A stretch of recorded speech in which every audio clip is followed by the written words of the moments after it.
Yeah, hi there. This is Michael from the 7-Step System to pass the TOEFL IBT. And you just finished the Independent Writing Practice Test 2.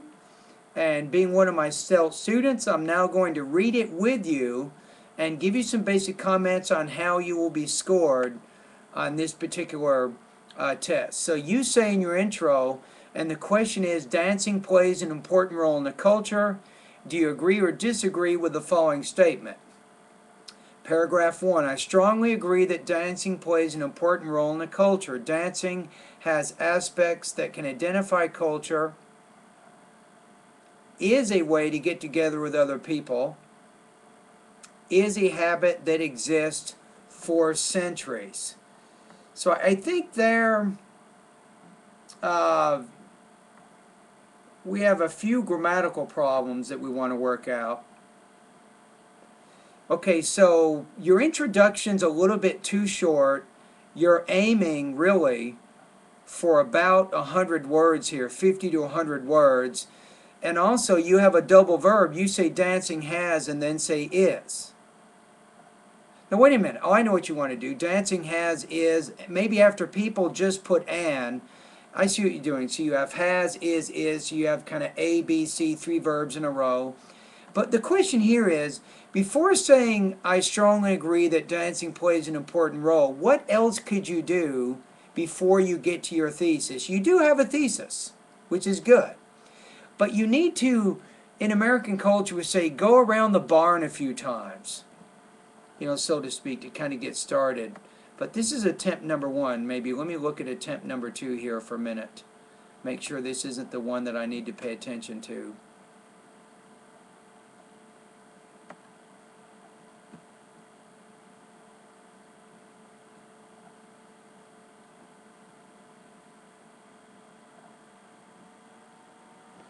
Okay, your attempt number 2, okay, you didn't write anything, so that's definitely not the one. So let's go back to the one that you just did. Okay, so let's keep going. Now, from an organizational standpoint, it's looking pretty good, though. Your second paragraph, you say, dancing has aspects that can identify a culture. But the question is, what aspect, what specific aspect of a culture you think that dance can identify? So you say dancing is something that sets each culture apart from others. For instance, it's possible to see that every country has its typical dance, which brings with it a lot of significant aspects of its culture and lifestyle. The clothes people wear and the movement that they do are inserted in an historical or a historical context.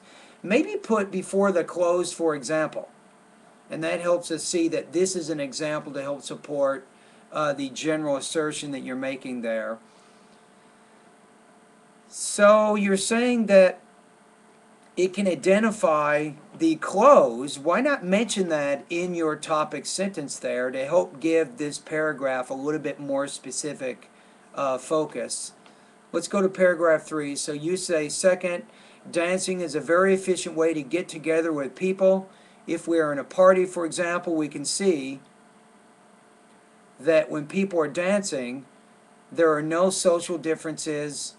How about among them? Because you have more than 2 here, right?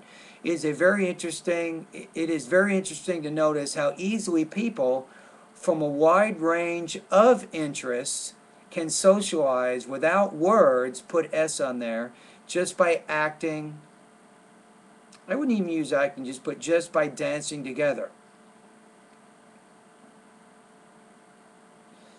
Okay, so that's pretty good there. So you have actually a very complicated grammar here, and you're actually using it fairly correctly here. So the social aspects of dance, I think you're trying to focus here. The second paragraph, you're looking more at the clothes, which is a cultural aspect of dancing and why it's important. And then your third paragraph, finally, the habit of dancing is something that resists through time for generations. Due to that, it is a tradition that must be preserved. For example, when I watch people's par, and you didn't finish that. Maybe you finished it in the email here. Let me see.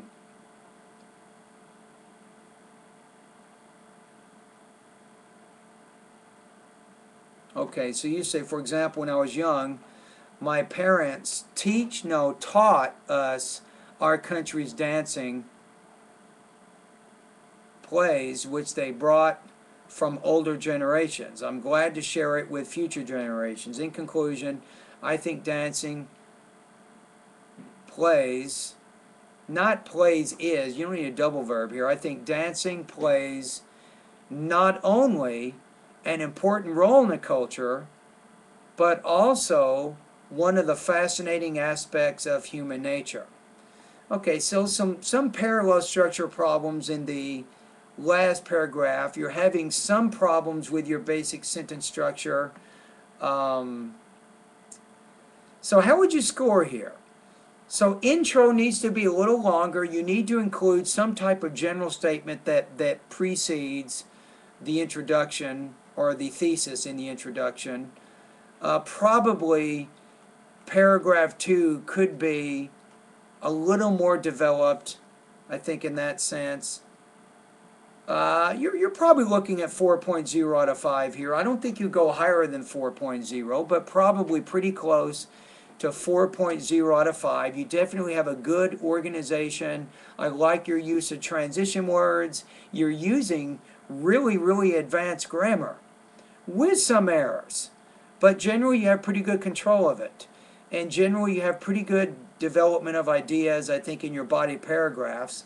So you're looking pretty good here. So again, about 4.0 out of 5 on the TOEFL IBT.